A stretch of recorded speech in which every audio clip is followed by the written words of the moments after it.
Cualquier cosa, no sé qué será esto.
Bueno, parece que estamos ya.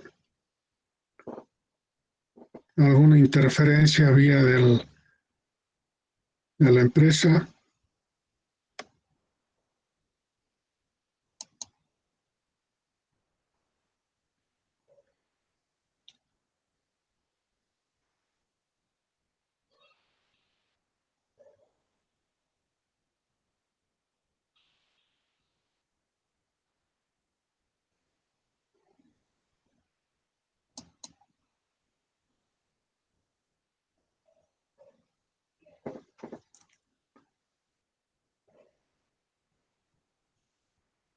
Bueno, ¿están todos viendo la diapositiva?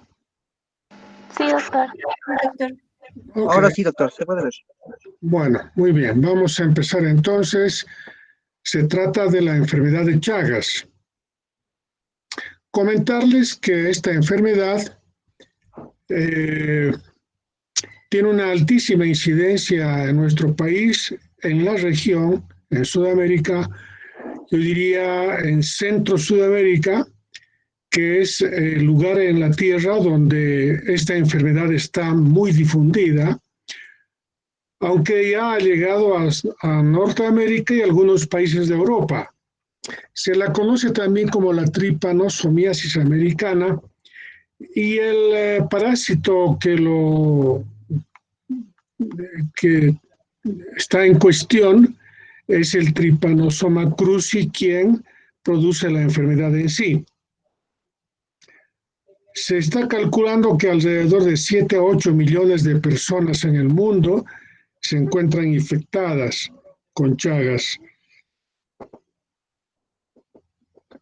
En la zona de América Latina, 21 países son los que se encuentran en este momento condicionados a esta enfermedad.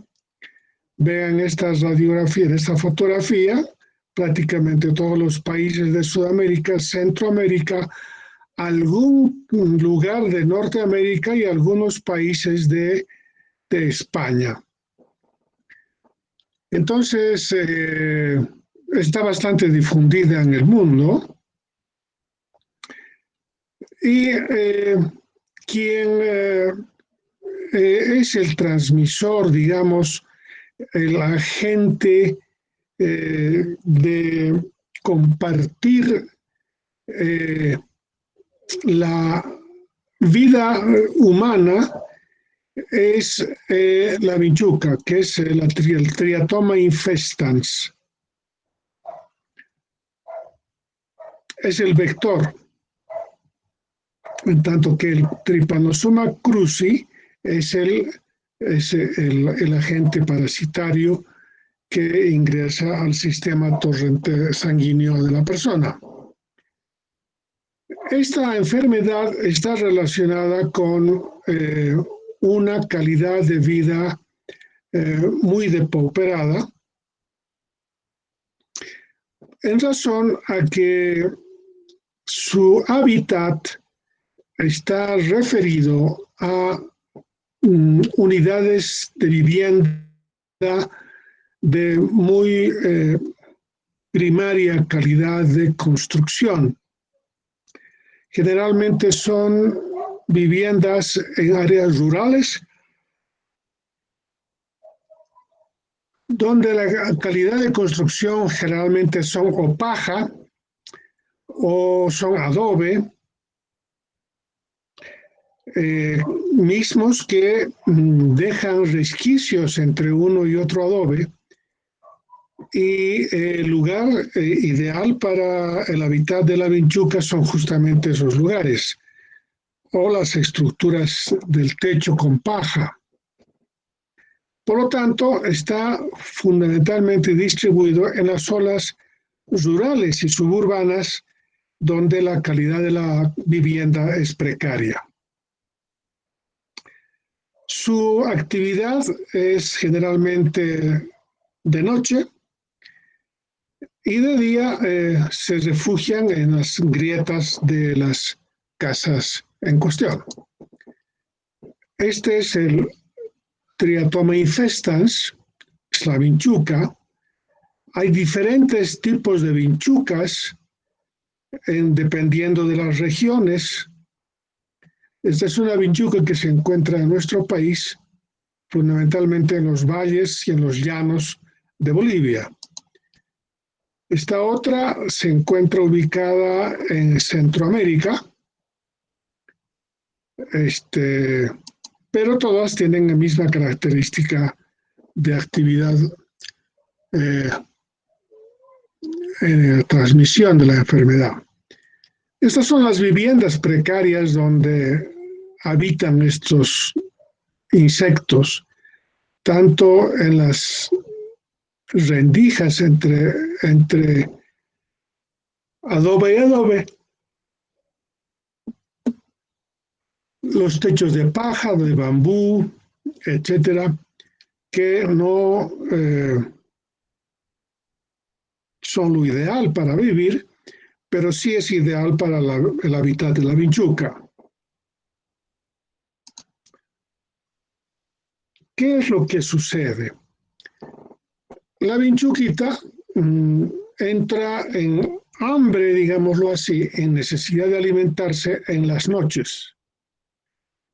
Por lo tanto, en las grandes mayorías suburbanas, campesinas, y donde el clima es cálido, los habitantes de estas viviendas generalmente duermen con muy poca ropa y tienen expuesto el abdomen, los brazos, las piernas, etcétera, etcétera. Entonces las vinchucas se dejan caer sobre el lecho donde están descansando y durmiendo y bueno, empiezan a picar. La picadura es un mecanismo de continuidad entre la estructura del parásito y el tejido celular subcutáneo del paciente, donde ahí corren, obviamente, estructuras vasculares, como son venas y arterias. Entonces, una vez que la vinchuca logra alimentarse con sangre, se llena la panza, digámoslo así, y tiene una reacción de defecación inmediata. Y entonces, mientras están picando, mientras están alimentando, están defecando. Este hecho provoca un escozor en la persona y semi-dormida la persona hace el ademán de rascarse, porque es una zona que está provocando un escozor. Y al rascarse está mezclando el lugar de la picadura con los desechos fecales de la vinchuca. Y esto provoca que el lugar por donde picó hace que los Trypanosoma cruzi ingresen a la circulación, a la microcirculación, y se disemine por el organismo.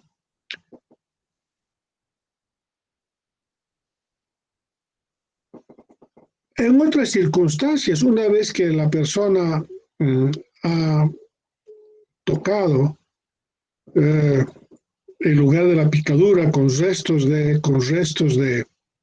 las defecaciones de la vinchuca, donde está el Trypanosoma cruzi, porque el tripanosoma está en el sistema digestivo de la vinchuca.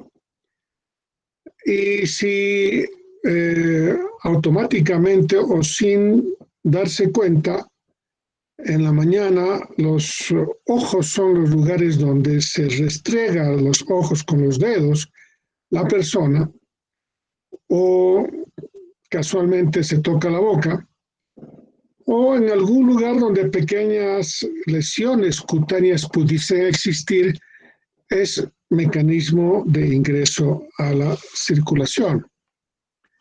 Ese es el mecanismo como la vinchuca es el portador y el tripanosoma ingresa al sistema vascular, microvascular de la persona. Acá vemos la vinchuca en el momento en que se está produciendo la picadura. Se produce una reacción eritematosa leve, pero lo suficientemente fuerte como para provocar un escozor, y el paciente automáticamente se rasca y se produce la introducción del tripanosoma en la circulación.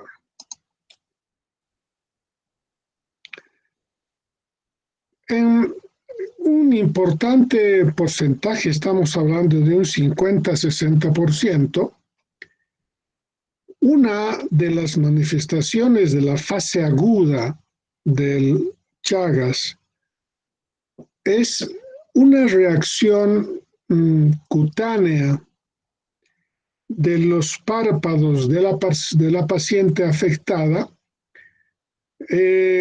provocándose un edema palpebral de una característica que lo caracteriza, valga la redundancia, que es el edema y algo, la equimosis de un párpado o de dos párpados, pero de un solo lado de los ojos, o el lado derecho o el lado izquierdo, es unilateral. Este signo de inflamación del párpado fue descrito por un doctor Romaña en Brasil. Desde entonces, que son más o menos 100 años que se ha producido la descripción de la enfermedad, se la conoce con el signo de Romaña, el edema unilateral de los párpados del paciente. Normalmente esto se genera sobre todo en niños y en jóvenes. Al mismo tiempo puede haber algo de fiebre, dolor de cefalea, puede haber infartación de los linfáticos, de los ganglios, palidez cutánea, pueden haber dolores musculares, hay cierta dificultad al respirar, disnea moderada, edema de hinchazón, dolor abdominal o torácico. Estas son manifestaciones de toxinfección general como cualquier cuadro de infección general que tuviese una persona. Puede pasar desapercibido porque estos signos y estos síntomas que acabo de relatar pueden ser muy leves, que el paciente lo percibe como una leve indisposición y que luego pasa, o hasta más importantes síntomas y signos que provocan gran molestia en el paciente. O sea, esta signosintomatología puede acompañar al signo de Romaña. Acá tenemos el edema palpebral unilateral. Casualmente en estos 3 pacientes es en el lado izquierdo y se lo conoce como el signo de Romaña, cuidado que sea pregunta de examen. Otras formas de transmisión de la enfermedad se ha demostrado que puede ser la alimentación contaminada. ¿Por qué? Porque el contacto con heces u orina de los triatomidios, me refiero de las vinchucas, puede estar ambulando dentro de los canastillos de alimentos y entonces la persona ingiere y por vía digestiva se logra el ingreso del parásito a la circulación. Otro mecanismo de transmisión es la transfusión de sangre infectada por donadores de sangre o también por transmisión de la madre al feto mediante la circulación placentaria durante el embarazo o la gestación. Puede también transmitirse por trasplante de órganos provenientes de una persona infectada o por accidentes de laboratorio relativamente frecuentes los pinchazos en las jeringas contaminadas por el personal de limpieza o por las enfermeras. Entonces, son varios los mecanismos donde el Chagas ingresa al organismo. Acá vemos una transfusión, está entrando la sangre. Este muchacho con cara de felicidad, a lo mejor es un chagásico, le está transfiriendo a la bolsa para la transfusión sanguínea a una persona, aunque al presente en todos los centros de donación de sangre del mundo ya se efectúa antes de la transfusión, se hacen pruebas al paciente donante, no solamente para descartar Chagas, sino también el VIH y otras enfermedades que pueden impedir que se proceda a la transfusión. Aquí un ejemplo de la gestación, donde a través de la circulación del cordón umbilical, la circulación placentaria, el niño recibe la sangre infectada de la madre. Como toda enfermedad, el Chagas tiene la fase aguda y la fase crónica. La fase aguda dura hasta 60 días después de que se ha puesto el contacto la bacteria con la circulación. En esta primera fase hay gran movimiento de las bacterias en la sangre y entonces ya verán que es un momento donde la toma de muestras para laboratorio son altamente efectivos porque hay gran circulación del tripanosoma en la sangre.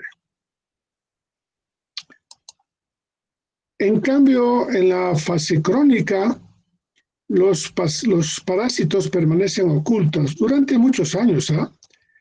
Puede ser 20, 30, 40 años.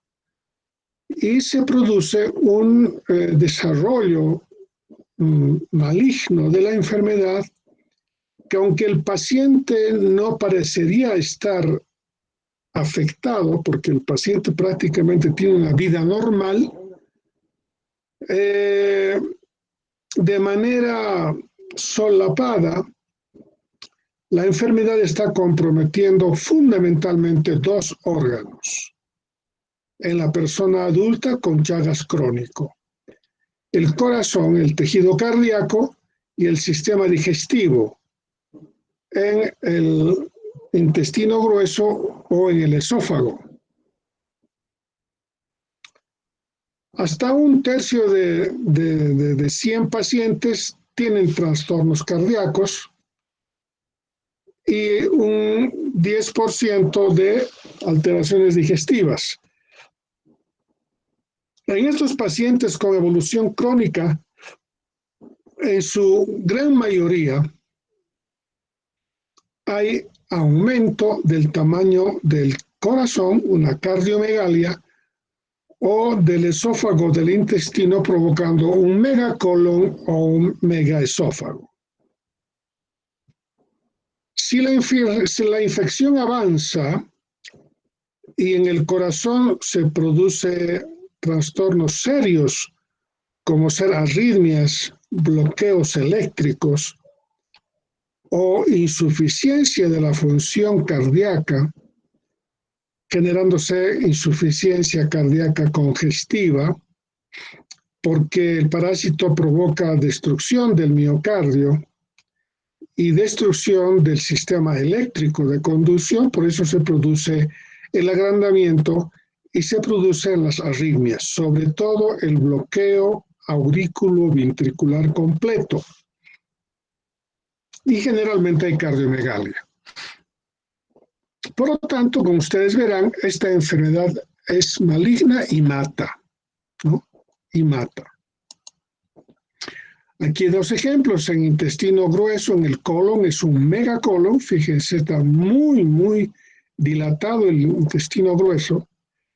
Y en el corazón, aunque en este caso no hay gran cardiomegalia, pero lo que sí se ha producido en este paciente son trastornos eléctricos, lo que ha obligado al sistema médico de salud a implantar un marcapaso externo, artificial, que hace que el sistema de conducción sea apoyado por estímulos eléctricos de un marcapaso.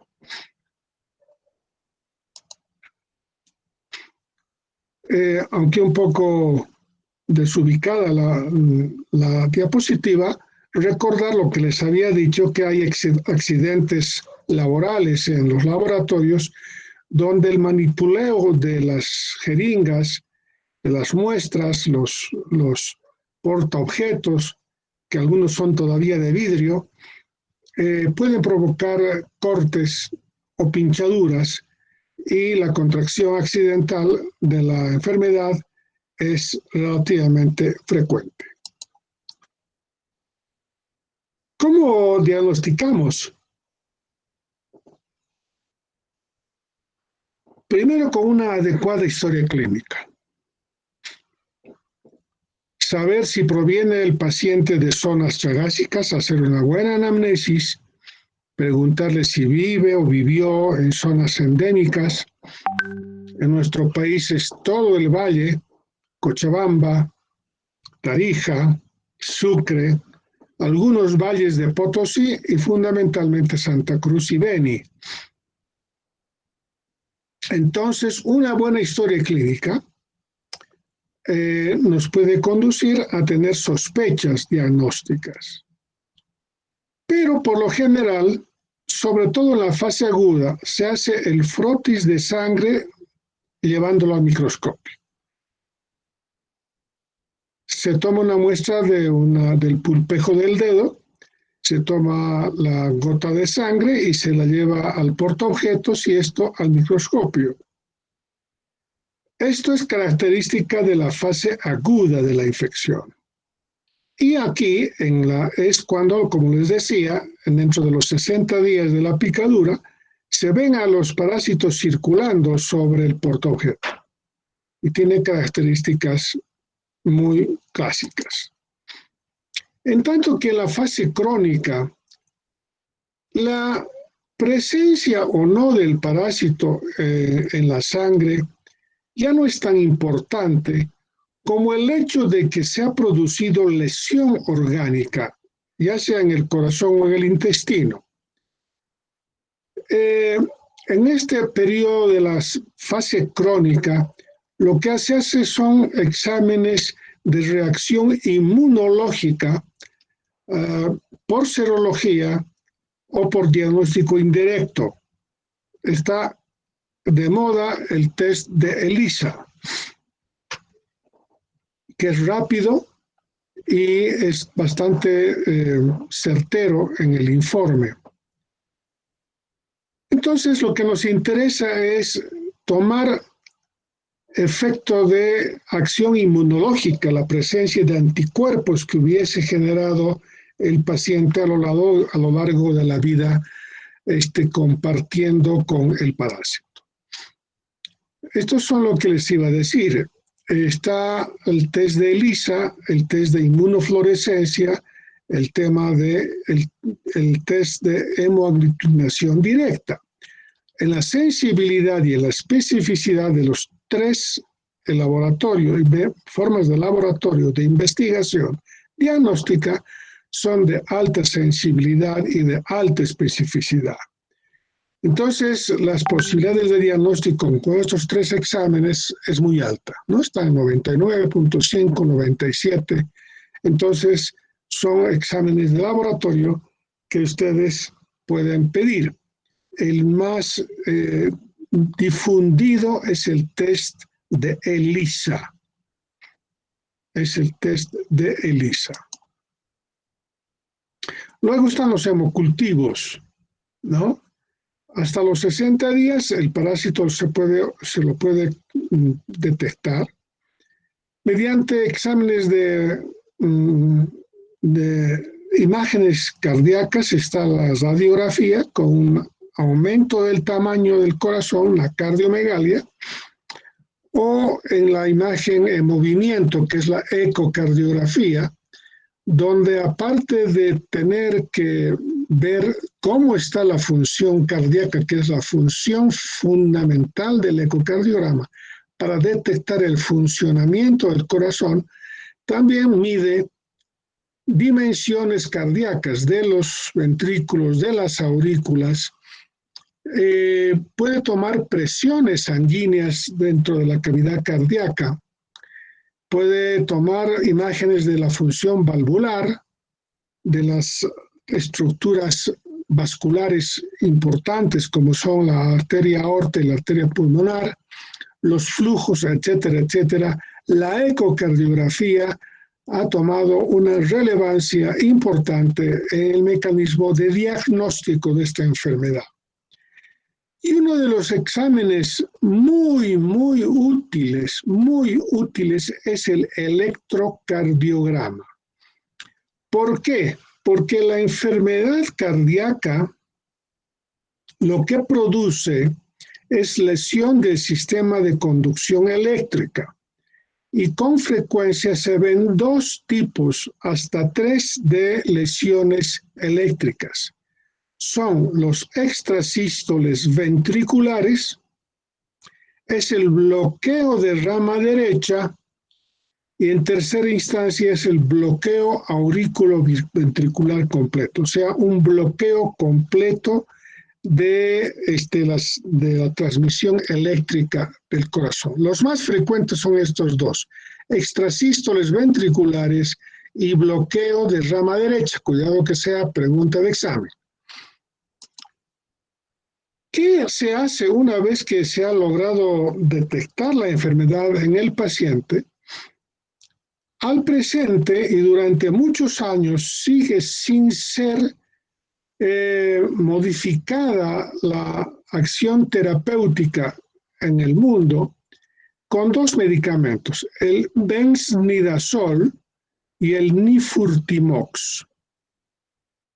Ambos producen mortalidad segura del parásito. Entonces son altamente útiles, sobre todo el benznidazol. Como dice acá la diapositiva, en el 100%, casi en el 100%, el medicamento puede provocar la mortalidad del parásito. Sobre todo si se encuentra detectada en la fase aguda. En la medida de que avanza la enfermedad y con el tiempo, la eficacia de la medicación con benzidazol o con nifurtimox es menos eficaz que cuando es en la fase aguda, pero también se utiliza el tratamiento para la fase crónica. ¿Qué es lo que sostienen las escuelas de tratamiento del Chagas? Hay dos escuelas. Una escuela que es la escuela brasilera, que dice que aunque esté en fase crónica, con pacientes adultos, con lesiones cardíacas o lesiones intestinales, hay que dar el tratamiento medicamentoso, ya sea con nifurtimox o con benzidazol. Hay otra corriente que es la corriente argentina, que dice, ya no me interesa que se detecte o no se detecte al parásito, el daño ya está hecho.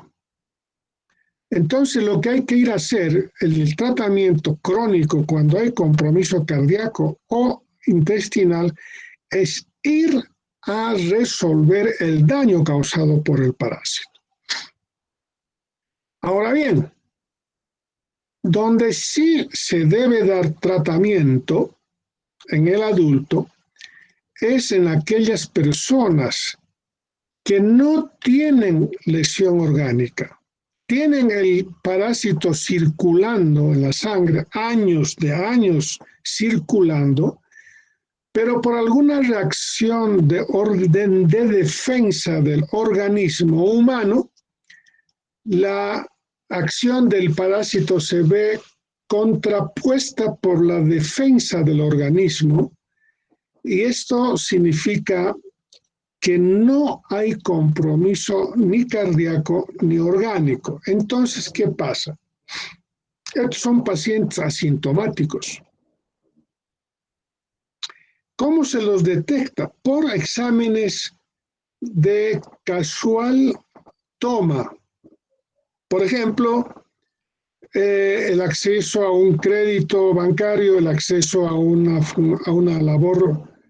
actividad laboral específica como los pilotos civiles,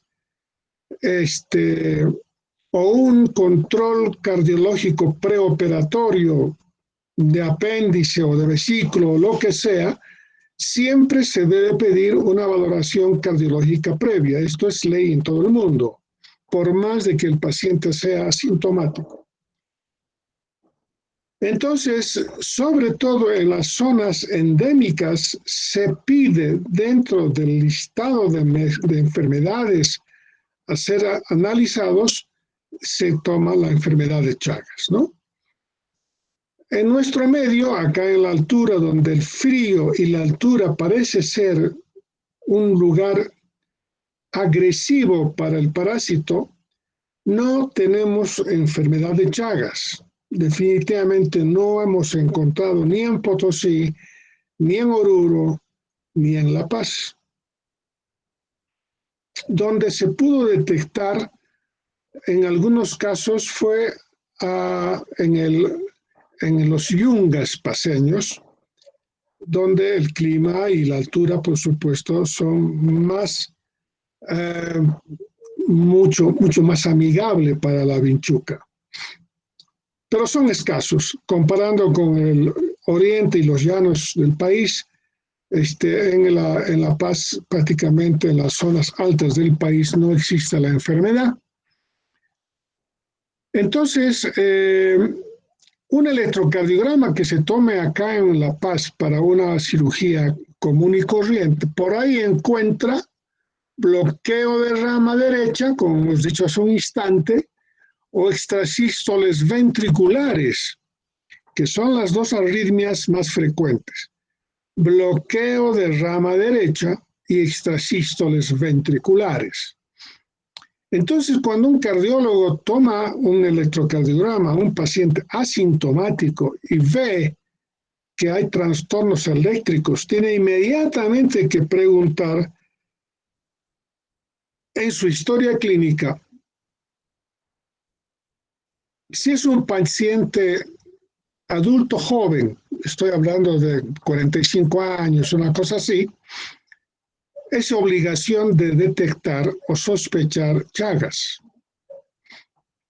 Porque esa persona del altiplano, zona de La Paz, que tenga Chagas, a lo mejor fue por una transfusión sanguínea cuando era joven, cuando era niño, cuando sus primeros años de vida. No siempre tiene que estar viviendo en la zona chagásica. Pudo haber obtenido la enfermedad en un lugar bajo o por incluso acá, en la altura, por una transfusión de sangre de una persona chagásica que estuvo o que vive en las alturas de La Paz. Entonces, tiene que haber una suspicacia muy importante del médico para lograr datos de historia clínica bien elaborados. Por supuesto, si el electrocardiograma alterado se complementa con una ecocardiografía que muestra defecto de la función cardíaca y les llega el laboratorio positivo de Chagas, no hay dónde perderse. Ahí tenemos un paciente diagnosticado con enfermedad de Chagas. ¿Cómo se hace el tratamiento? El más usado es el benznidazol. Benznidazol. Muy efectivo, como el otro medicamento que es el Nifurtimox. Pero sucede que ambos medicamentos tienen algunas dificultades, sobre todo el Nifurtimox. El benznidazol es un poco más amigable con el ser humano. El que tiene graves consecuencias por efectos hepatotóxicos es el Nifurtimox. Entonces, al presente prácticamente los laboratorios farmacéuticos en Brasil y Argentina ya no fabrican o ya no producen el Nifurtimox, sino el benznidazol. Hay que tener un poco de cuidado en las mujeres gestantes o en los pacientes que tienen algún grado de insuficiencia renal o hepática. Pero estos efectos hepatotóxicos o renotóxicos no son trascendentales. Simplemente hay que tener cuidado con la dosis. ¿Cuál es la dosis del benznidazol? 5 miligramos por kilo peso día. El tratamiento no debe pasar de 2 meses. O sea que es un tratamiento relativamente rápido, ¿no? Son 60 días en que el paciente debe tomar este medicamento, y esto es para detener a la enfermedad, no es para sanar al paciente del Chagas. Detiene el proceso de compromiso del efecto sobre el corazón o sobre el intestino. Por supuesto, en los pacientes con defectos, por ejemplo, de la función cardíaca, una insuficiencia cardíaca, se deberá dar un tratamiento para insuficiencia cardíaca. Ustedes ya han debido pasar la materia del tema de insuficiencia cardíaca. Hay que dar diuréticos, inotrópicos positivos, como la digoxina, etcétera, etcétera. O en su caso, si hay lesiones severamente afectado el sistema de conducción, como bloqueo de las dos ramas, la rama derecha, la rama izquierda, y un bloqueo completo, donde el paciente puede fallecer por una asistolia por falta de latido cardíaco, porque no hay corriente eléctrica de conducción, entonces los pacientes deberán someterse a marcapasos. Si estos pacientes tienen otro tipo de sintomatología cardíaca, como las taquiarritmias, que a veces son mortales, se está usando en el mundo los desfibriladores implantables. Son carísimos, cuesta como $40,000 el implantarse un cardiodesfibrilador portátil. Y en última instancia, lo último de los últimos es el trasplante cardíaco, que fundamentalmente se lo hace en Estados Unidos, en Brasil o en Argentina. Entonces, esta es una enfermedad que mata, una enfermedad que mata. Tiene que ser, creo que hemos terminado con las diapositivas. Quiero comentarles de que esta enfermedad, como tiene un compromiso socioeconómico muy importante, el paciente afectado de la enfermedad no logra ser un aportante laboral eficaz, porque el deterioro cardíaco o deterioro de la función intestinal lo obliga al paciente a dejar de trabajar cuando las lesiones son muy importantes. Por lo tanto, la pobreza que ya tenía el paciente se hace mucho más patente cuando se impide que pueda actuar laboralmente. Entonces tiene una connotación social y familiar.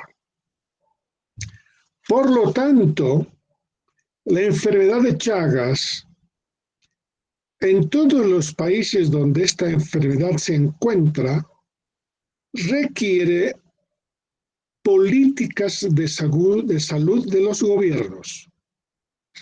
De hecho, en nuestro país ya es una política de salud de Estado desde hace varios años, donde los ministerios tienen, tanto el ministerio a nivel central y fundamentalmente en las zonas del oriente y los valles, oficinas destinadas al tratamiento de la enfermedad de Chagas. De hecho, una de las acciones, tanto a nivel de las gobernaciones, en las unidades departamentales, de los sedes departamentales, es la fumigación de las precarias viviendas en el oriente y los llanos del país contra la vinchuca. En una época que yo recuerdo hace algunos años, hubo la iniciativa de un alcalde de una población en Santa Cruz que dijo, que difundió que se le iba a pagar 1 centavo por vinchuca que sea casada o demostrada, ¿no es cierto?, por parte de la población. Entonces se desencadenó una locura por matar vinchucas y por recibir un dinero de emolumento. Al principio no parecía nada complicado, pero después de varias semanas y meses, pues la alcaldía tenía que tener un presupuesto especial para este efecto, de tal suerte que con el tiempo prácticamente este sistema desapareció. Pero obviamente era muy efectiva, porque lógicamente la gente empezó a buscar en sus rendijas, en los techos, etcétera, etcétera, en los corrales, en los animales domésticos donde hay la vinchuquita, capturarlas y matarlas. Bueno, esta es la transmisión de la información respecto a esta enfermedad en nuestro país. Ustedes, si hacen sus ASOS en zonas endémicas, ya tienen la información básica de cómo enfrentar esta enfermedad. De tal suerte que cuando tengan que trabajar en zonas endémicas, sepan cuáles son los mecanismos de investigación, de diagnóstico, de tratamiento del paciente chagásico. Muy bien, si hay alguna pregunta, por favor, al curso, díganme, ¿hay alguna duda? Estoy dispuesto a poder responder.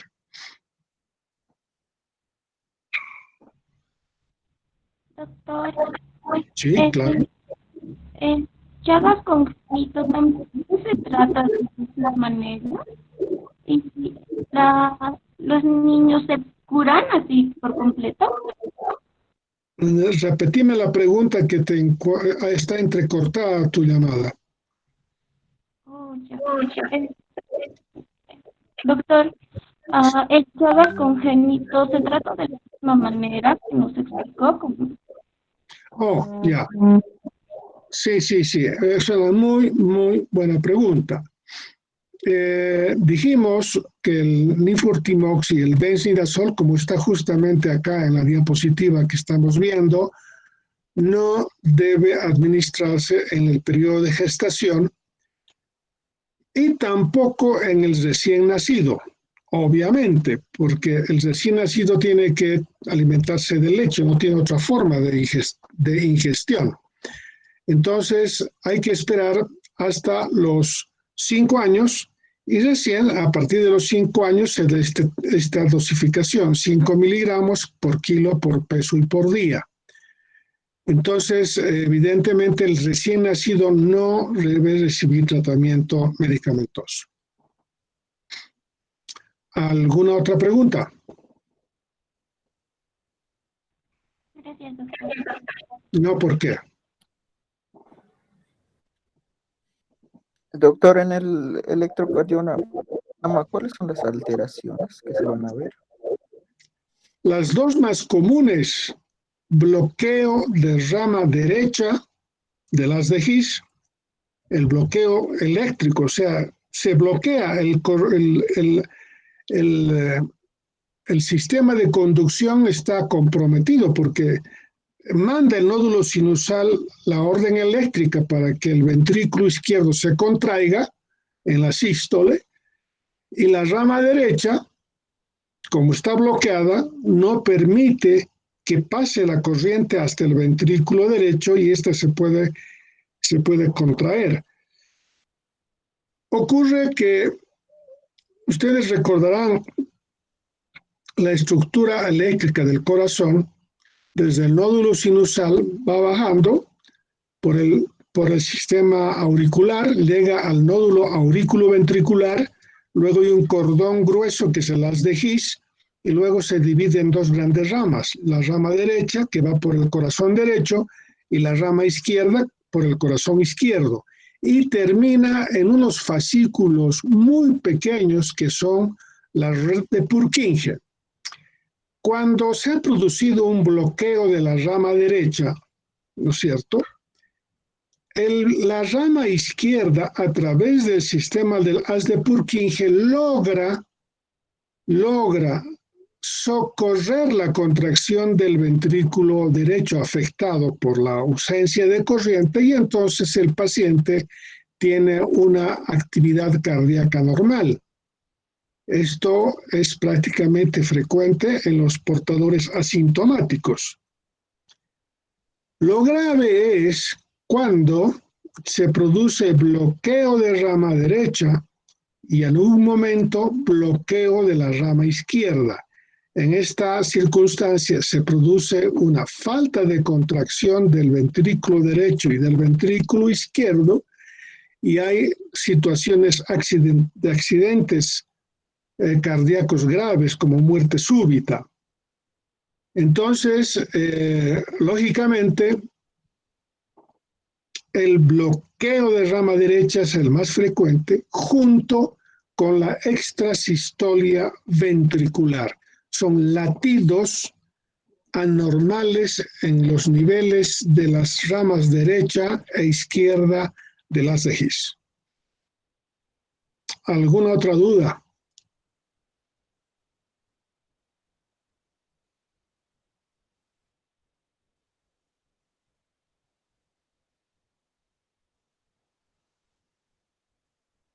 Bueno, da la impresión que está bastante entendible. Como corresponde y por responsabilidad, ustedes lo que tienen que hacer ahora, esta misma noche, ahora, en sus propias computadoras, entrar al Google, entrar a buscar enfermedad de Chagas, y ahí van a ver, digamos, información complementaria que puede mejorar la transmisión de la información que les acabo de dar. En más detalles va a haber con absoluta seguridad. Bueno, entonces vamos a terminar la charla del día de hoy, recordando a los estudiantes de mi grupo que mañana a las 6 de la tarde nos volveremos a encontrar y con el curso, con el demás grupo grande, la próxima semana. Los dejo en libertad y que tengan buenas noches, muchachos. Buenas Buenas noches. noches, doctor. Muchas gracias. Gracias. Hasta luego. Ok, buenas noches. Hasta luego. Hasta luego.